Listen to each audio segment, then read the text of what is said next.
Welcome to My Safety Tech Podcast with me, your host, Pete Thomas.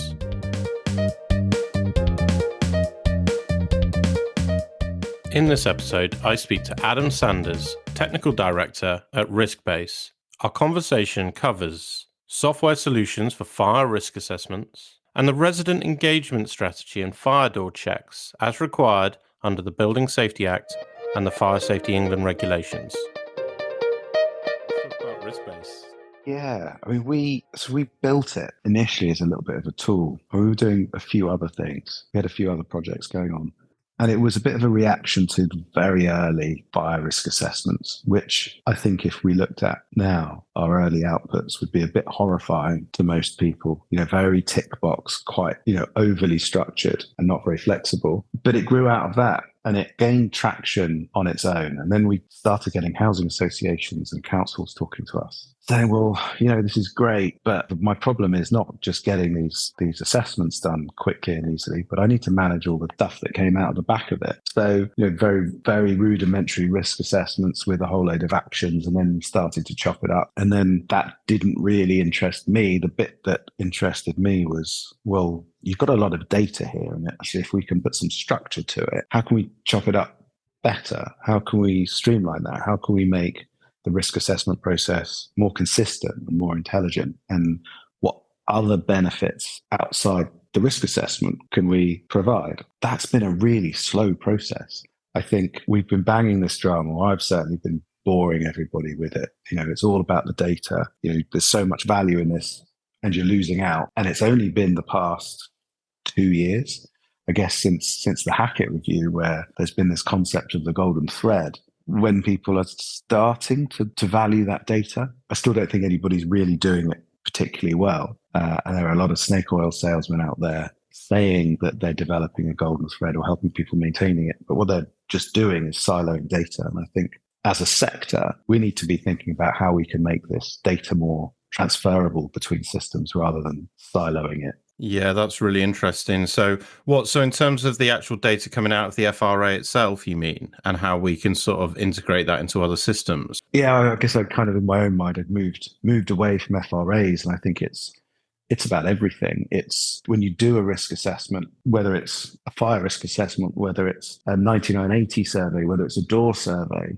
whether it's something really trivial, some kind of basic check or inspection under the Fire Safety England regs, you're collecting lots of bits of data, and you're collecting lots of bits of data against assets. And when you're doing a risk assessment, you're saying, okay, well, I think the risk is reduced, whether or not you explain this well enough in your risk assessment or not, but you're going to go, well, the building's safe because it's built in this way, and it's got these fire precautions, or it's got this equipment installed, or there's this compartmentation, this level of compartmentation, or the escape routes are designed in this way. That's why I think this building is safe or not safe, or this is why I'm making this recommendation or not. All of that thought process, the more you can document it, the more useful it is for the next person that goes and does an assessment or a survey. Or now we have the concept of building safety cases becoming a little bit more mainstream. That information, that thought process, if we can get a little bit of structure to it, becomes really useful. And then the next time you have some kind of an assessment or a survey or a fire strategy, a retrospective fire strategy, all of that information gets corroborated rather than every single consultant going in and reinventing the wheel and coming up with their own idea of how a building works. We should be able to get all of these people working off the same page. How do you get all of that data, though, into like a shareable platform that's accessible to all? This is it. I think over the past years, we have developed something which potentially did silo data, but now the standards are becoming a bit clearer. I think BIM is becoming more mainstream, and people are starting to realize that it's not just about these spatial models. You can define a lot about a building without even floor plans, just from an asset requirements or a design requirements perspective to how those fire precautions are being used and employed within a building is all nicely structured now. Well, it always has been in BIM, but I think it's becoming more mainstream. And, even COBie data or data structures are pretty mainstream now. So if we can just take that data collection, give it a structure, then it makes it much easier to move it into other systems, or at least share it with other systems. Yeah, absolutely. You mentioned Kobe data structures, and I know we spoke before, and you talked me through this because you were like, "Do you know what? Do you know about Kobe?" And I went, "No, I'm afraid not, Adam. I'm embarrassed to say I've got no ideas." But just in case anyone else is listening, can you just explain that very briefly again? It's a very old standard, construction, operation, building, information exchange. So I think it dates back to the 80s or 90s. And it was just a very simple set of fields which can get stored about anything within a building. And it could be simple stuff, color, finish, size, quantity, all that kind of thing. But then what happened is BS 8644 came up with this idea of Fire IE, which was basically a copy of Kobe, but with some additional fields for fire safety elements. And the unfortunate thing about them is that it's being proposed as if it's a spreadsheet to exchange information. But if we look at what information is being held and what those fields are, it becomes pretty straightforward. It becomes a foundation for any kind of asset within a building. And if you then extend it with other data standards like IFC, then you start to get some really detailed information on these assets within a building. And an asset, it could be a door, it could be a fire extinguisher, it could be a detector, but it could also be the system. So it could be the fire alarm system as a whole or the smoke control system as a whole. And if you've got the data structures right, you might just have a little bit of information about it. So you might just say, there is an alarm system and I've got a commissioning certificate and it's installed to an L1 standard. Well, great. So we now know that there's an L1 alarm in this building and we have a commissioning certificate. We might not have the design requirements, but we know what's installed. So we know how that alarm should behave within the building. And then the next person that goes to do anything to that alarm doesn't have to go, well, this person does a risk assessment, goes, oh, I can see that data's there. You might then get a maintenance contractor that will come in and put in more detection or change the panel or whatever it is. And you can then say, well, now this alarm has changed from this to this. I've now got a whole load more information. I've got the make and model of it, for instance, and I've got a warranty period and I know who installed it. And you just gradually build up the detail of all of this data over time. And what's frustrating is that at the moment, this stuff tends to just get lost within PDF documents or people overcomplicate it. So they try and put a million different fields against something and most of them are never filled out and it just looks like a whole load of empty data. Whereas if you structure it nicely and you have a nice interface, it's very easy to manage even on a phone and build it over time. I think this is one of the reasons why I'm so interested in this subject and one of the reasons why I wanted to set the podcast. I mean, I was auditing buildings 3 years ago and you'd ask where the O&Ms were and they'd open a cupboard and there'd just be 60 files, lever art files, just full of documents and data. And I just sort of feel like the tech is running away. It's incredible to see. I just almost worry that there's so many buildings that just aren't going to be able to catch up, if that makes sense. This is the problem. People think, oh, I just don't have the time to turn all those O&Ms into information. I don't have time to split that up. Yes. And I think the best approach is we'll just have a system that as that building does evolve, or as you do need some of that information, you do go and get it and pull it out of that filing cabinet. You put it into a system and you don't lose it. Certainly with the more complex high rises, since the Building Safety Act and the registration process they've got to go through with the regulator, that's starting to change for those buildings. And a lot of that or some of that information has to be put into a system so that you can build a safety case and produce a report within whatever it is, 30 days for the regulator. But I think it's about trying to grow into a system, and whether or not you get that huge detail on every little bit in the building or not doesn't really matter. It's just as soon as you do something, don't leave it in a PDF or a spreadsheet that somebody can't manage. When you go and do that risk assessment or that survey or that door check or whatever it is, your health and safety audit, just make sure you're not double entering information because it's such a waste of time apart from anything else. But what if you've got two expert opinions and they conflict with each other and you've received both of those reports? That happens all the time. You haven't quite read them. Yeah. So, but you've just paid these two experts and they're probably right. Or maybe one has made a totally genuine mistake or doesn't quite understand something about how the building is used or how it was designed. you want to get those two to not argue it out, but you need to decide which is right. And it probably means that second person, if he saw that first person's view and why they believed something was in place or wasn't in place, they'd come to a better understanding, and they'd either go, actually, that's a fair point, I agree, that's a better strategy for this building, or no, actually, I don't. That guy he's fundamentally wrong. This is why I'm right. And then you end up with not just better information, but information that's been justified. Yeah, that makes sense. I think one of the things that I really liked about the risk-based system and about our conversation before, and you can, by the way, you can feel free to tell me if I'm wrong here. You seem to concentrate on FRAs, fire doors, and resident engagement. I think we concentrate on the whole thing, really, that whole data collection piece. So all risk-based really is a data collection tool. It's just very flexible in terms of how you collect that information and managing hierarchy. So I've got a building, that building's got a floor, that floor's got a space, that space has got rooms in it, and I've got a door, in that door I've got a lock. You could create all of that hierarchy if you wanted, or you don't need to. So it's very fluid in terms of when you do an audit or an inspection, there's lots of different ways to ask questions and collect information and put it in the right places, which makes it much easier for a consultant or a surveyor to walk around a building and not spend hours trying to write up that information. And then when you start combining that with QR codes and RFID tags and floor plans and if you go down the spatial route, it's incredibly flexible.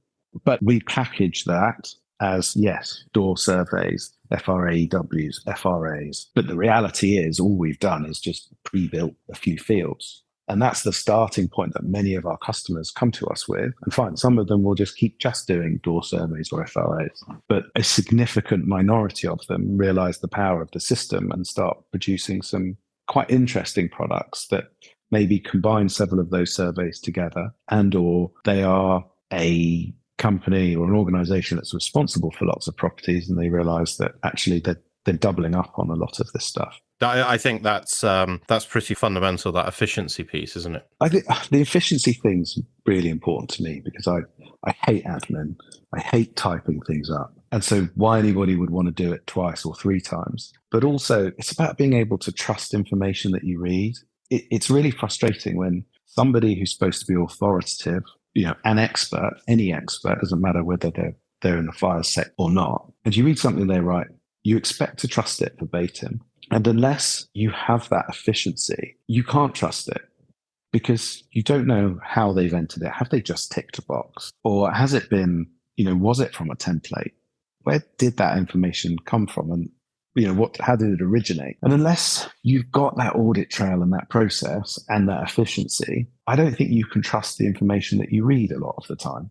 Yes. Let's talk about fire doors for a second. This is a really interesting subject for me. I think with a lot of buildings, so under the Fire Safety England regulations, say you take a high-risk building, HRB, residential block for ease of explanation. We now have to do the flat entrance doors annually, and a check on the flat entrance doors annually, and a quarterly check on communal fire doors. But the issue is, I think with a lot of companies now, is that there's other people to satisfy other than just a regulator. So there'll be other investors, interested parties, other stakeholders.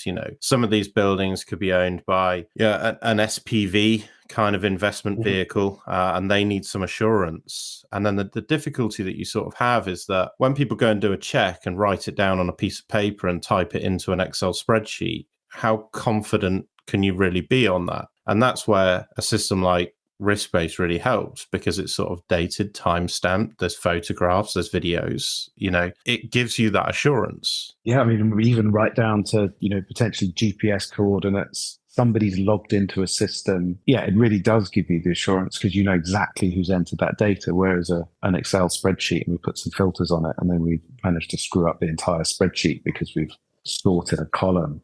And then you don't realize until 2 hours later, and you just it's the most painful thing in the world. I really don't envy the position that, especially in the residential sectors, either the freeholders or anybody in any of those accountable people, it's a mammoth task and they don't really know what their risk is. And also potentially, if they don't get this right, they might not be able to sell that building. We're already in a position now where we're seeing property developers who have built high-rise blocks of flats that complied with building regulations in the day, complied with all the laws in the day, when they were constructed. Now they're being told they've got to pay for remediation.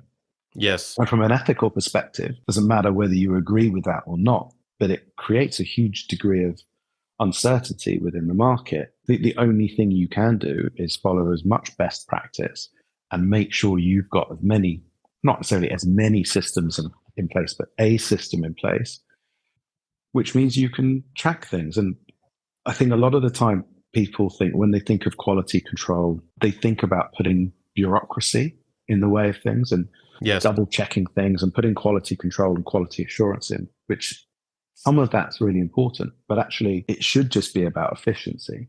But what's the most effective way for me to make sure not just I'm complying, but to make sure that all of the experts that I've got are as effective and efficient as possible? And if you do that, you'll automatically get quality. Yeah, that's really interesting, and I mean, my experience in this, I've worked for a number of companies, and as a consultant, and asked for advice, and then what will happen is, okay, look, we've got a couple of thousand fire doors to check. We've got an internal team. It says we can do the check internally, but it's actually, it's really time consuming. It's difficult to do, and we're not sure how we're going to track and monitor it, and we're not sure how we're going to sort of provide that third party assurance. So what we're going to do is we're going to call in a fire door inspector. The issue that you have is the fire door inspector is inspecting it to current standard, and they're inspecting it to sort of, an as-built standard. So, i.e., it has to be perfect. And we don't live in a perfect world. These fire doors, they move, they shift. And, I'm seeing fire door reports where they're saying, well, the threshold gap is 4.25 millimeters. So it's 0.25 millimeters out, therefore it's a fail. And then people are going, well, the fire door inspector said it, so it must be true. And I just wonder if this was sort of unintentional from the Fire Safety England regulations, which it seems very balanced. It sort of says, look, you can do these checks internally with a staff member with very little training. We're not trying to make it overly onerous or burdensome. And that's unfortunately exactly what it's become. And this is why we need this tech solution. I'm a big fan, I agree with you completely. I'm a big fan of the Fire Safety England regs. I think, well, especially the guidance, you can see that they've really thought about every word that's written in that guidance. It's clear. And as you say, it says, you don't need to be a specialist. You might need a bit of training, but you don't need to be a specialist. And actually what we're interested in is, does the door close on its own? Does it close well? And although there are some ambiguous bits about gaps, it's not about measuring those gaps. It's not, has this door, which was or should have been installed to BS 821, I should know this, 8214, 8216. 8214, well done, mate. Yeah, getting there. Which is an installation standard. And yes. It just a door should be installed to a high degree of quality because that's what it's been tested to. But to then say, I've got a British standard which is recommending 2 to 4 mil gaps, but then I've also got a third-party certification scheme which might say something else for this particular door because it's been tested in a furnace. How can I apply that? How can I retrospectively apply that to a door where I probably don't know the details of that third-party certificate or the manufacturer's recommendations for maintenance because I don't have the design or the installation requirements because I don't have a system. And if I have a notional door, well, what am I supposed to apply to it? So I don't blame the door surveying companies. They're literally doing their job. Oh yeah, agreed. They have to work to that standard, and they're insured to work to that standard. And yeah, I agree with you. I don't blame the sector them. The sector's kind of forcing them to do it because the third-party certification schemes go, if you want our gold stamp, you've got to do it this way.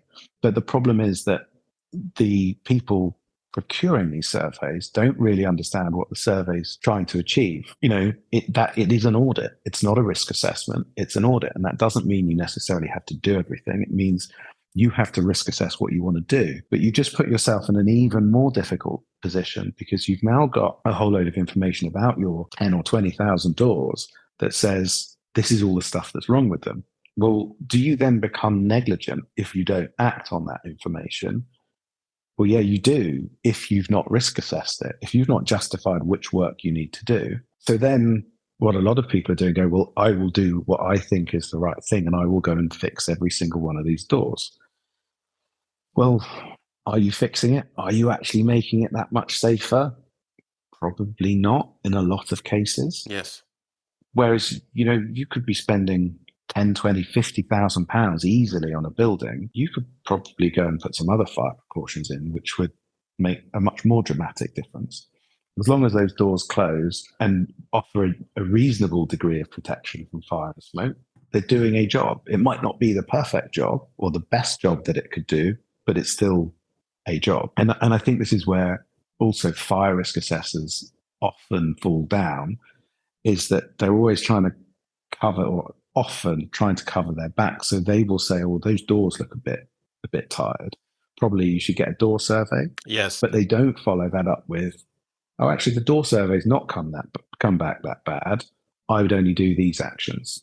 Or, maybe you do some of these actions now and you look at the maintenance program over a 5 or a 10-year period. I wonder if that's insurance. Well, in fact, I don't wonder. I pretty much know it's insurance led, though, isn't it? I used to be a fire risk assessor. My insurance was about £1,000 a year or something. All of a sudden, it's like 10 grand, 12 grand, and you're like, hang on a minute. Meanwhile, there's companies out there that are still charging, like 100 quid for a fire risk assessment. You're thinking there's something amiss here. So say we look at the external wall, construction of the external walls before the FRAEW and past 9980 guidance came out. I remember I was insured and went to renew, and then they said, yeah, that's fine. We'll give you insurance for you to do FRAs, but you can't do FRAs in schools, hospitals, and they listed off a load of things. And then they said, you can't do FRAs on any building with any sort of cladding or external building material. I can't remember how they worded it.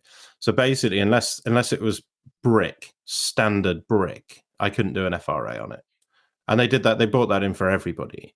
So what would then happen when you did an FRA is you'd have to write on there, the FRA hasn't considered the external wall construction, and you should get someone to look at that, like an engineer, get an engineer's report. But then obviously past 79 came out, and it specifically says that you have to, consider the external wall construction. It's just I don't know. It's just a confusing time, really. You're being pulled in two different directions as a fire risk assessor. You've got the legislative requirement on one side, which you think is right, and then the insurer very much leading the industry and telling you what you can and can't do. I agree, but I also with a degree of frustration, because you're going back to the doors. It's not you should have, the building doesn't appear to have had a recent door survey, you should instruct one. If that action or that risk was defined as the building's in good condition, but some of these doors there were concerns with some of the doors, they don't appear to be significant, would advise that a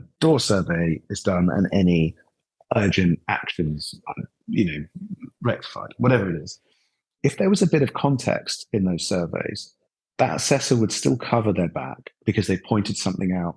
But I think the risk assessment element too often gets missed out, and a little bit of the say what you see. This is what I've seen. This is why I'm a little bit concerned about it. Or even I've seen this and I'm not concerned about it, and this is why I'm not concerned about it. And the same thing should really apply to, it does apply to PAS 79 when you're expected to talk about the external wall system. If you can see that it's brick, you can say that it's brick. Now, if it's modern construction, you might say, I can see that the outside's brick, but I don't know whether it's timber framed. I don't know whether it's concrete framed. But fine, if it's a Victorian building, you're going to know there's not an issue there. And I think that's the important thing. It kind of comes back to that point that I was saying about being able to trust an expert and trust what you read.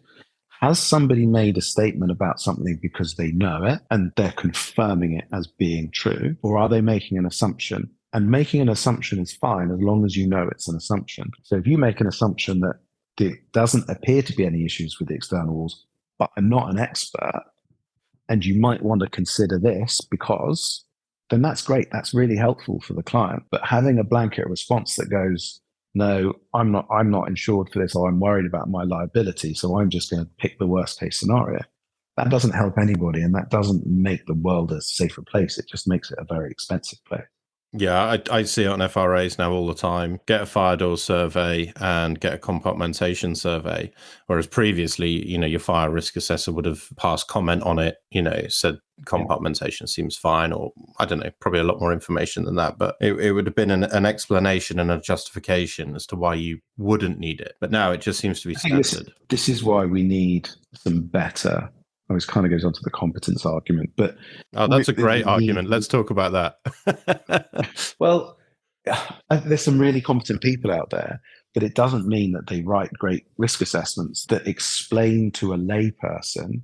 And you might argue that lay people shouldn't be reading fire risk assessments, but we need something that's a bit better than PAS 79, because PAS 79, everybody looks at it and translates it into a series of effectively tick box questions in the example risk assessments at the back, rather than looking at the commentary and saying, well, why is this question being asked? What am I trying to achieve here? What am I actually risk assessing and how am I justifying it? And unfortunately, I think that the current trade bodies, without mentioning any of them, are really not helping the situation. They're continuing to push for the same methods, the same processes, and that's not necessarily about systems, but they're just not thinking about what the end user, the recipient of this fire risk assessment, has to do with the information they receive. And I think if we put those people first, in the same way that when we talk about fire safety in residential buildings, the end user is the person that lives in that block of flats, that is potentially powerless to change anything. So it's not about eliminating risk. It's about a proportionate level of risk reduction. And we have to bear in mind what that costs, how long it takes, and what the effect on all of those building users are.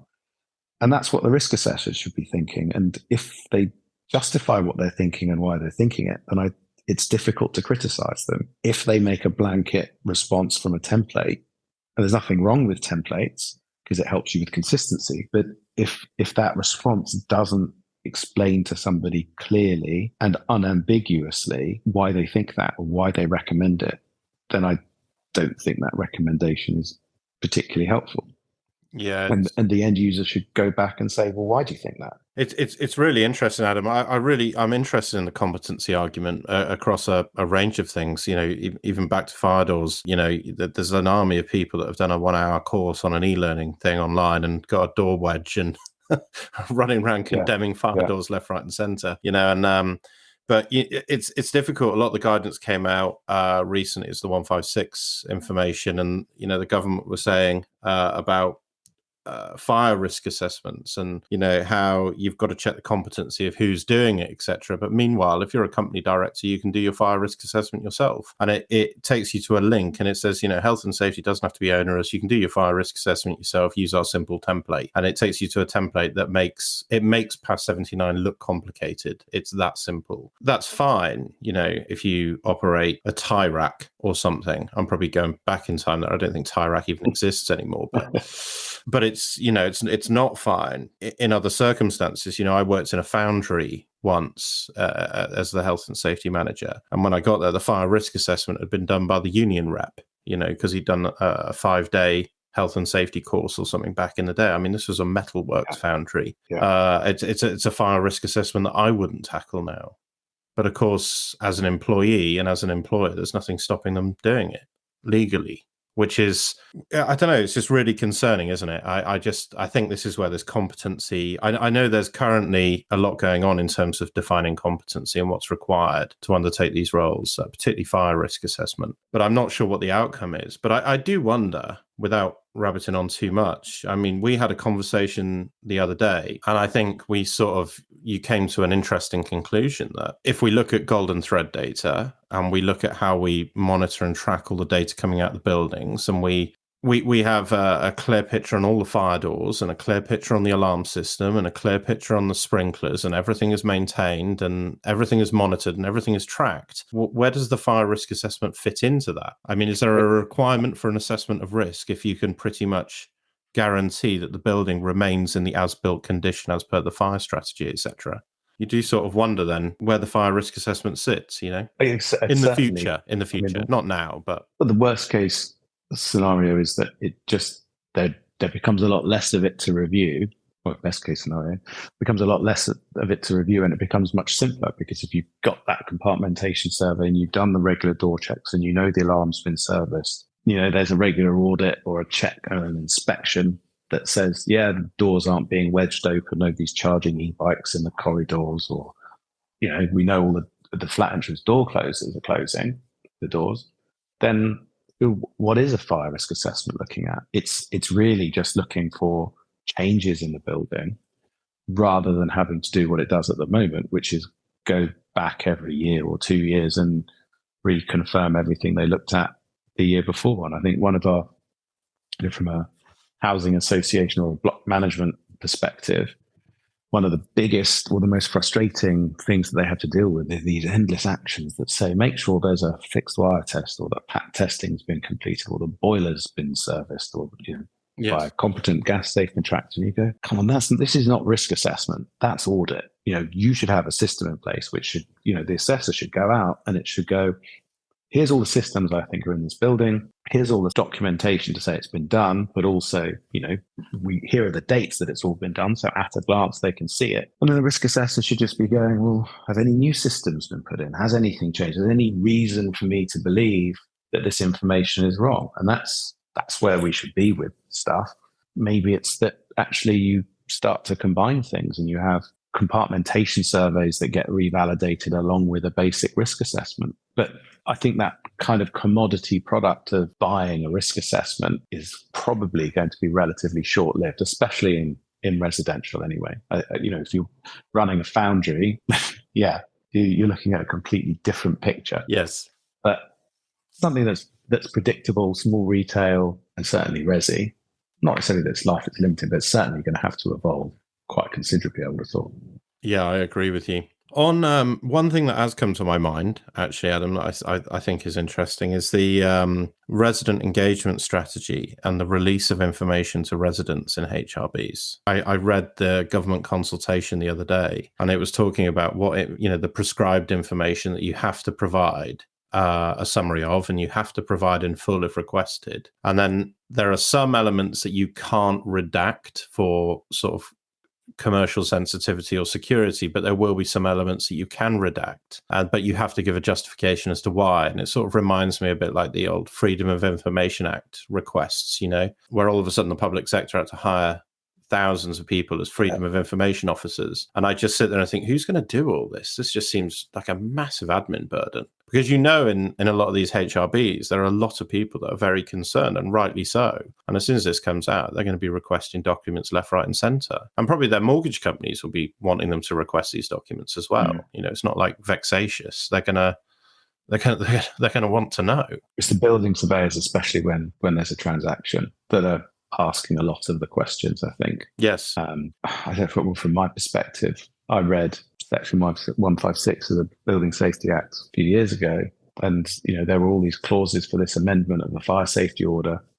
It is resident engagement, but that provision of information to residents about fire safety, and that doesn't just apply to the HRBs, it applies to any building or any residential building, 2 more units. And it's not particularly prescriptive, and it's just saying, basically, you've got to provide information about the responsible person and what the key risks and fire precautions are or risks to life and the fire precautions are within a building. And I think that should be something that fire risk assessors should be aware of, or the sector generally. When we're building up this database of information, how are we going to present that information that we have to that resident? Because if we can automate this and we can start to share things and make people more aware, if we talk about a block of flats and we say the flats have got protected entrance corridors, this is why we have lobbies. This is what, the extended travel distances are acceptable because there's smoke control or ventilation, or there's cross corridor fire doors, or whatever it is. When we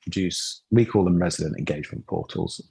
It's not quite resident engagement, but it's providing information from fire risk assessment strategies and other things that we know about a building, the fire precautions within a building. And we try and present this all as being really positive. So it's we don't call it fire precautions, we call it what's keeping me safe. And it'll say lift lobbies with a 60-minute separation to the stairwell, which allows for escape for residents is provided or assisted by these measures. And as a result, there is no need for sprinklers, or there are sprinklers. And where are the sprinklers and what do they do? When you start to detail everything that's in a building and people go, oh, I didn't really think about that. And actually, right, okay, I have got protected entrance hallway in my flat. Never thought about it. Never knew what it did. Never understood why it was important. Yes. And now I know why that door closer on my front door is so important. So if we can start building up that picture and providing that information to people, however subtle it is, however many people don't look at it, every little bit helps. And if an extra 10% of people understand a bit more, that's still going to save lives. And it's still going to make people much safer than going and spending 20 grand fixing all the communal doors. If we can get residents to understand this stuff. I'm not sure I explained that particularly well, but I think it kind of goes back to that. Yeah, no, it makes perfect sense, Adam. So, I like the fact that you put a positive spin on it. So it is that resident engagement piece is very much business to customer, isn't it? So it's quite a marketing piece, really, and it's an opportunity to sort of convince the resident that they're safe and portray this perception of safety. Yeah. And I think in the industry, we've now got a long way to go post Grenfell to make people feel safe within the buildings. I would go the other way as well and say what we want to be careful of is not creating a perception of a building that's safe when it's not safe, but getting that information to those people and helping them understand it is essential. But it's also thinking about what do those people want to hear? What do they want to know? And if we can demonstrate safety rather than just provide that perception of it, because we say, look, this is what your building has. And this is what we're doing as well, by the way. It's got an annual fire risk assessment. It's got these door surveys. With our systems, they can walk up to a door, they're QR coded in the door jamb, they can scan that. It will take them to a web page which will show them that door and say it was last checked on Thursday by Jeff, or 3 months ago, oh, we're late on it, or 6 months ago, we're late on it. And we know that it's got this damage to it. And by the way, we're doing something about it. We might not do anything about it for 3 months because we've perceived it as low risk. Or we don't think there's any damage to it, you report it. So then we are getting to true resident engagement. And if we can demonstrate all these things are being done to keep you, the resident, safe, they will feel safe and they will be safer. And hopefully they don't then go off on a trouble-causing mission to their local housing association demanding every single document under the sun. Yes. Which they might be entitled to. They are entitled to more information than we provide on our standard engagement portals. But hopefully that's enough for them to go, oh, actually, stuff is being done. So from a social housing point of view, where you tend to get tenants that feel a little bit ignored and done over, they don't have that same connection with properties that leaseholders do. They've got some comfort. But then if you're a private client, you're a leaseholder, you can actually go, well, all this money that's being spent on fire safety, actually, at least I can kind of see what's being done now. And the provision of these portals costs almost nothing if you've got the information in the right place. I hadn't thought about the service charge aspect as well. So where you've got the engagement portal, if someone's had to pay that money out in service charge, they can see where that money's gone really quite clearly. Yeah, rather than just these line items that says fire door survey, and they go, well, I've had 2 fire door surveys. One fire door survey's found this stuff, another one's found this stuff. Well, actually, look, this is the work, this is what's been identified, and this is why it was identified. Yeah, absolutely. And I've been quite lucky.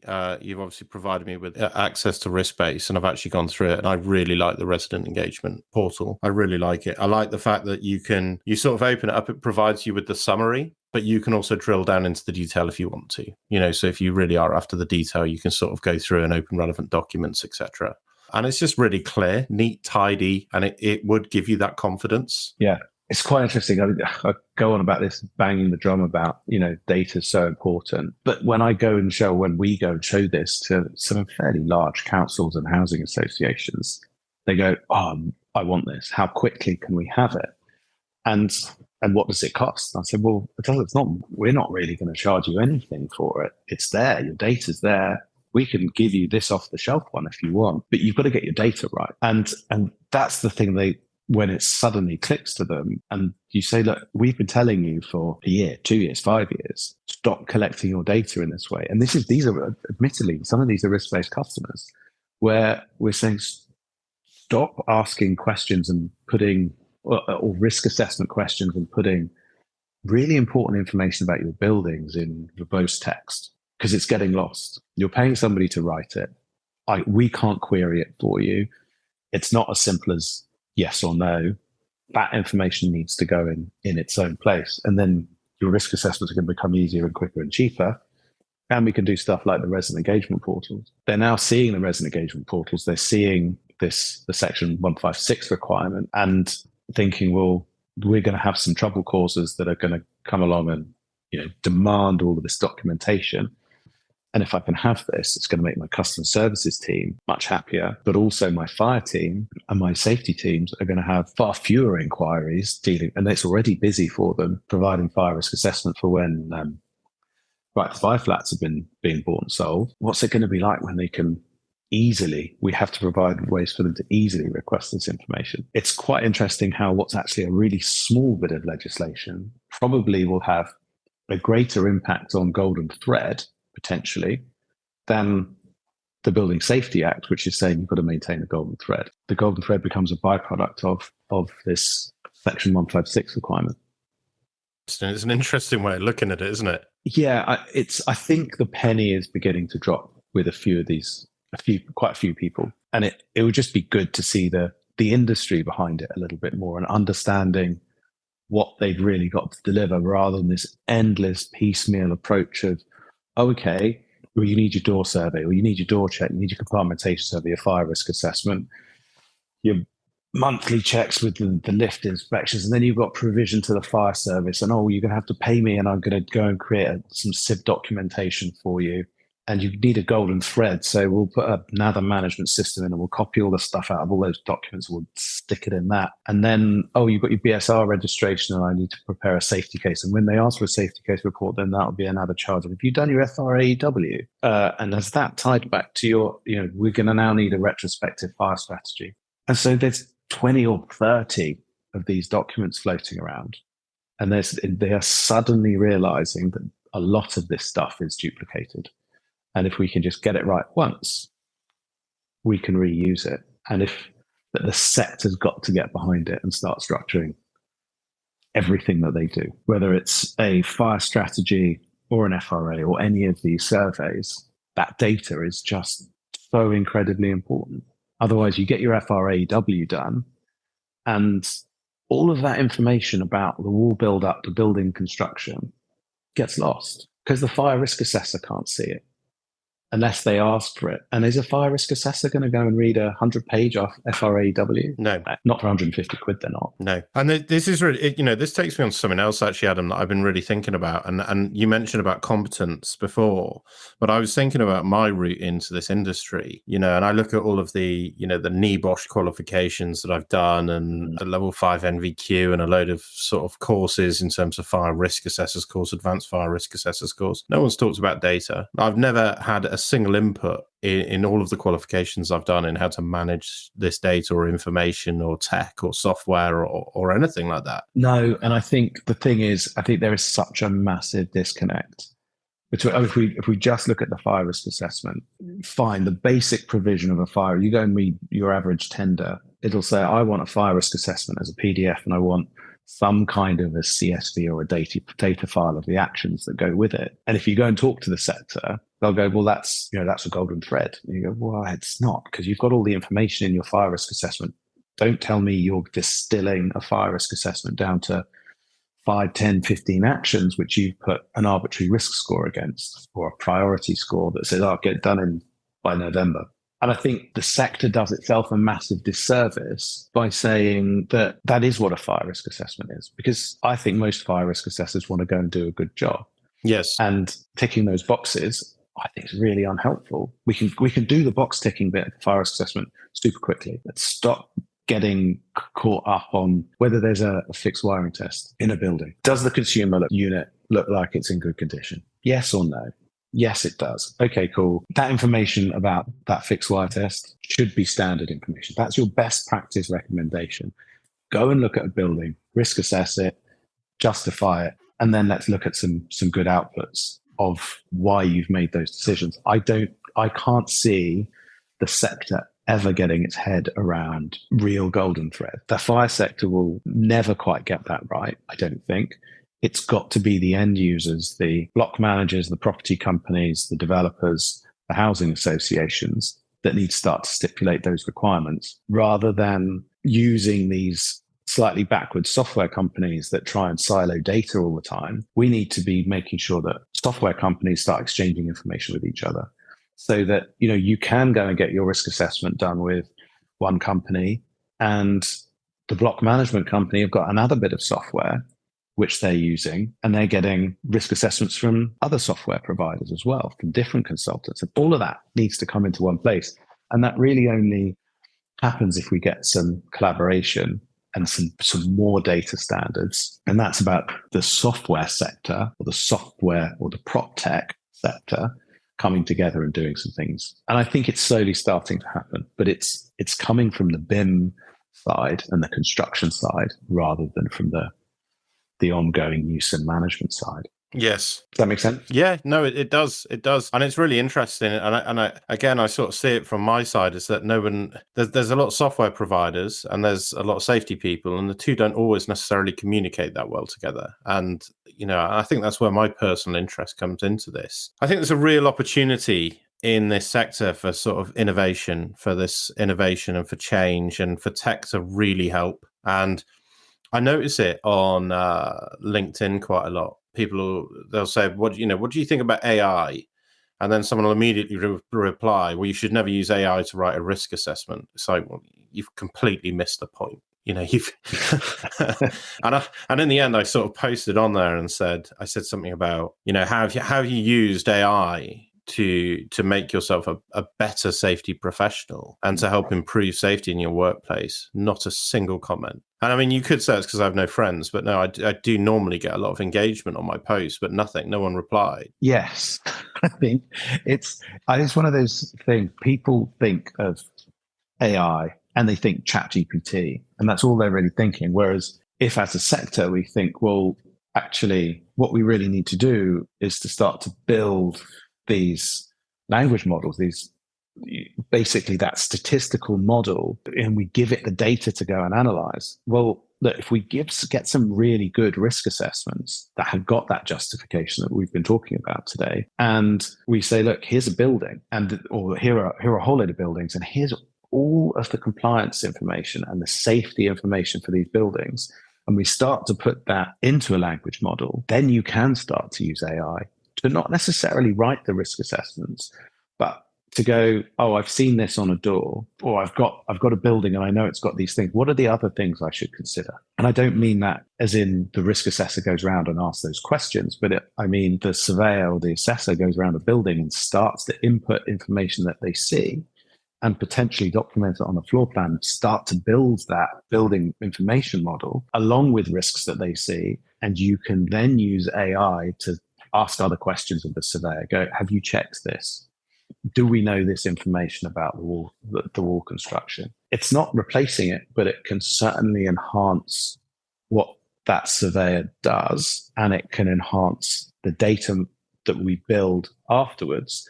And when AI asks that stupid question and the surveyor goes, well, that's not relevant, or no, this is fine, what you're talking about, that just improves the language model. But to be able to do that, we need the data in a structure. Yes, you could chuck it PDFs, but if you give it structured data, that's when you get some really cool stuff.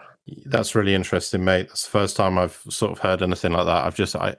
You can't see me, but I took a sort of sit back in the seat and went, yeah, that's a game changer. So imagine I'm writing a risk assessment for something and I produce the risk assessment and just happen to run it through AI.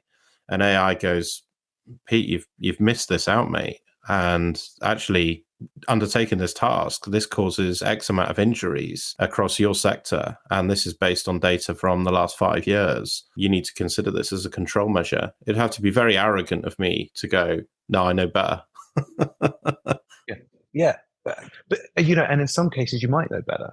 that just goes to improve the model for the next guy or girl. So, but I also think that we can start to build that. And this is stuff that we're looking at the moment, is we can start to build that into the survey software so that when you go and do your risk assessment, it isn't that PAS 79, here's 102 questions or whatever it is. It's you go around a building, and this is a problem with a structured template like a risk assessment. You don't walk around the building and go, all right, my first question is, does the electrical system appear in good condition? I'll walk around the building, oh yeah, it's fine. And now I'll go into the second question, have all items been pat tested, or is there a suitable policy for X? I'll go around and check again. You don't. You walk around the building, add in everything that you see. You probably, in a traditional risk assessment, will go and find a question to link that risk to or that control measure to. And then you look at your pro forma template at the end and go, all right, here's all the stuff that I haven't answered. And you might pop around and go and check a couple of other bits.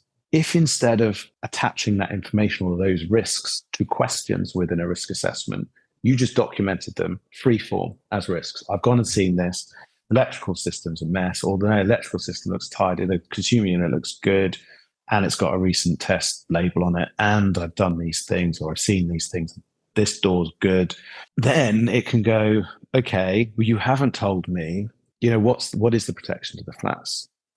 Is there a protected fire shaft? Yes. Have you spotted this about compartmentation?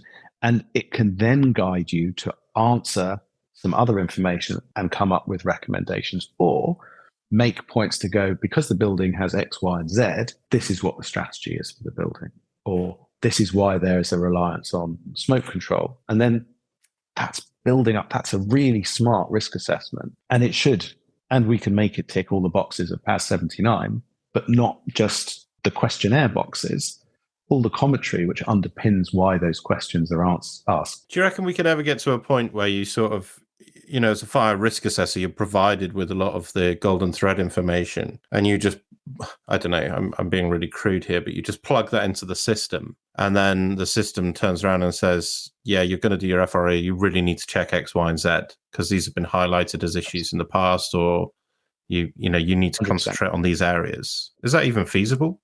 I mean, I think that's feasible without AI. And I think, we're starting to do some of that stuff already. I think when you start to plug in AI on top of it, and it's, there aren't that many people, but I don't understand much at all about AI. And probably there'll be some experts listening to this saying I've used the terminology wrong, but as we understand it better, then I think that's when this stuff becomes really interesting. And it's not about, we've seen all these scare stories about taxes on people that use AI to replace people. And I don't think it is about that. I think AI is about making people better, or certainly in this application, it's saying, you're an expert at this. I don't want you wasting your time stating the obvious.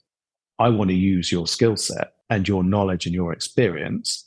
And if that person always uses that knowledge and their experience, then they're just going to get better and better. And they keep putting that knowledge and experience into AI, and therefore they can get, more niche, more technical, have a better breadth of information, rather than spending their time walking around just doing the same thing over and over.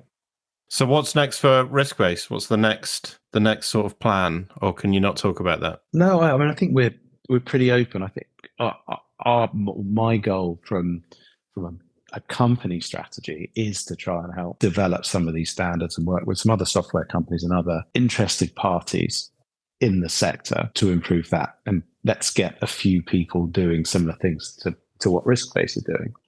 And in some ways, if we develop the competition, then hopefully we actually build a standard and we build a best practice there. But short term, it's, our solutions for wall surveys, the FRAW stuff is going crazy. Yes. We've got so many people that have realized that, if you've got 3 or 4 people contributing on a report, you can't forward a Word document around anymore. And that's been really exciting for us, because there's a lot of data and you've got to structure it in the right way. Otherwise, it's just, it doesn't work. Yes. So we've got some cool stuff happening with that. Yes, all the legislation, the golden thread, that's useful because it's building those standards. But I think kind of second quarter next year, it's all going to be about AI. Really? Yeah, and it's got to be. I'm really excited. I want to keep in touch and find out how this is going. What about safety cases? You're not looking at those at all in terms of like safety case report construction. If I'm honest, I don't know enough about it. As far as I'm concerned, the safety case itself is that information repository. Yes. How we produce that report, or how that report gets produced. If the if the regulator can't tell us what it looks like at the moment, it's really difficult for us to get involved. I think once there are a couple of standards there, then we'll be all over it. Whereas at the moment, it's very specialised. And whilst everybody's supposed to have their building safety cases ready for April, I can't see it happening. All they've really told us is what information needs to be in there. The sample reports that I've seen as part of the consultation they were doing, what must have been a year ago now, were incredibly long-winded, and the regulator was really quite critical of it. So they wanted them to be shorter, more of a summary. Well, they wanted it, yes, but they also didn't. They also wanted more information in other areas. And a conversation I had with somebody at the Home Office was saying, actually, we're really worried that they're just going to throw too much information at us. Obviously, my take on that is, well, that's why everybody needs to have a system so you can go get the information you want. But at the moment, it all feels like a bit of a moving target. I say the private and the third sectors have done incredibly well to keep up with the regulation. I think most of them have just about got to grips with Fire Safety England. I think the safety case and the registration requirements, they got over in October, and now they're kind of now looking towards the April requirements and looking at each other saying, well, what are we supposed to be doing here? Yeah, I agree. It's really complicated. And I mean, there was the original guidance that came out on construction of a safety case, which is on the HSE website. Now it redirects you to the Gov website. And I think the original stuff was like 7 pages long. You sort of flicked through on the HSE website, told you everything that you needed to put in there. And then now it's taking you to a 1-page Gov summary almost. Yeah. It's almost like they've gone, this is going to be too much information. We need to cut this down a bit. But it just creates confusion, I think. But I think where there is confusion, though, there is potential for innovation because they've not told you how to do it. So there is that option that you could sort of get a bit creative with it, The problem is the regulator is charging with £140 an hour to look through your documents. Yeah. So you don't give them enough, they'll go, something's wrong here. And they'll start asking for things, and they'll spend a whole load of time on your case. You give them too much, they'll spend too long reviewing it and then ask you even more questions. So that middle ground needs to be right. And I would have thought that the regulator is going to come unstuck a couple of times and learn their lesson. And I don't mean that in a derogatory way, but April's really not that far off. No, not at all. They've got a limited number of staff. So I would have thought that the first few safety cases, which are going to be for the highest risk buildings, they're going to have to take a fairly conciliatory approach, I guess. Yeah, I think that's a good word. So you've got the tranche 1, but again, even that guidance was rescinded. That guidance was removed from the website. Right. If I'm right in saying this, I might be wrong now, but because it changes so quickly, every time you go on there, something's been revoked or removed. But it was originally that you had to submit within 30 days of registration, the safety case, and all of a sudden it got pushed back to April 2024. I'm not sure where that deadline came from. What they actually required has changed in terms of the guidance, and then they had this tranche system where they would request them based on the height of the building and the number of residential units. So obviously the taller the building, and I can't remember how many. I want to say it's over 140 residential units was in tranche 1. I can't remember off the top of my head, but like you, I just can't see how they're going to manage it. It just seems like, again, so much data. And I'm not sure how they're going to want to gain access to any of this information. Because, of course, the safety case report is just, it's not a summary, is it? But it doesn't actually contain the data. So they may actually have to request this afterwards, unless I'm wrong. I think that they are literally expecting, I believe, a PDF and then a whole load of supporting documents. And they're worried that they're going to get too many supporting documents, because if they get given a document, they're going to have to review it. If they've got tranche one, but tranche one might take them a year to get through, it might take them 2 years to get through. So nobody knows when they're going to have to produce the safety case report. I think it's, I say 28 or 30 days. So regulator comes along, goes, picked on you. You've got a month to give us this information, or you've got a month to give us the report. Well, that would be really annoying if you'd produced your report in January to get yourself ready for it. And they don't ask for it for another 18 months, because you're pretty much going to have to start again. Yes.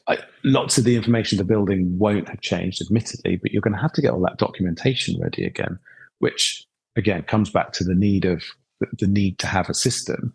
And I would be turning around to the regulator and going, look, all the documentation you need, it's in that system. Here's your login. Go for it. And here's our PDF. And I think it's really important that people start to stand up or make sure they do stand up to the regulator if they're pushing too hard. Yeah. If they're asking for too much information, let's go back to what does the legislation say this has to be, and get that best practice figured out. There've been some very mixed messages from the regulator. Some going, you've got to do this because people, we are going to prosecute. We have got the power. And other messages going, no, we want to work with you. I don't think they've got that balance right yet. Yeah, I agree. Adam, honestly, it's been a real pleasure talking to you, mate. Thank you so much for coming on. Thank you for being my very first guest. Genuinely, I really appreciate it. What I'll do is I'll put a link in the notes to Riskbase. But if anyone does want to reach out to you, what's the best way for them to get in touch with you? Yeah, through the website riskbase.uk, or if you've got something really interesting to ask me, adam.sanders@riskbase.uk. Brilliant. Adam, thank you so much, mate. Honestly, I really, really appreciate it. Thank you. I hope it was interesting. Bye. I really enjoyed that interview, and for a first episode, I think that was really insightful for me as to what I'm going to learn throughout this process. And it was quite interesting that, speaking to Adam, he's not had the same entry route into fire safety that I have, from the point of view as a fire risk assessor, but he's come into it from a software development point of view, which has allowed him to bring his experience and background, look in at our industry, identify the inefficiencies, and then use his skills, experience, and expertise in order to develop a better solution. And I think the bit that's interesting for me is how, in order to make buildings safer, in order to make people safer within those buildings, we really need to look outside of our own industry and bring a collaborative approach. So anyway, thank you very much for listening. First interview done. If you enjoyed this episode, please feel free to give me a like, a thumbs up, a subscribe, depending on whichever platform you're listening to. And let me know what you thought of it on LinkedIn. And see you in a couple of weeks' time for our next interview. Thank you.